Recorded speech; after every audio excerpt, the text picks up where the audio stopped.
C'est une attente de plus en plus prégnante au niveau de la société, des consommateurs, aussi des partenaires, on ait des entreprises qui soient les plus vertueuses possibles sur la question de la transition énergétique.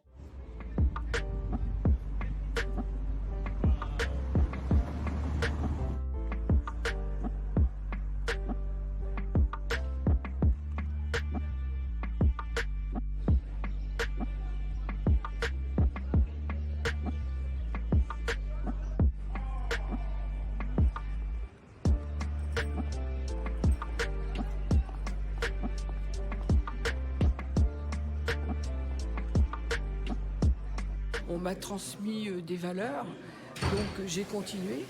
Et puis on a tout de suite trié les déchets, fait attention à l'électricité, au chauffage.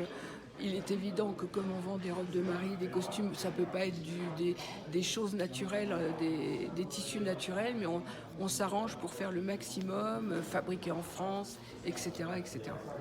Quand on donne des vêtements, c'est jamais dans des sacs plastiques. J'ai fait fabriquer des sacs spéciaux avec des tissus, mais non tissés, écologiques. Donc, quand on donne un sac à une cliente, on lui explique. Ou un costume fait en France, on explique. On essaye de mobiliser. Ça permet de challenger les uns et les autres, de voir comment on peut faire mieux, comment on peut faire différemment.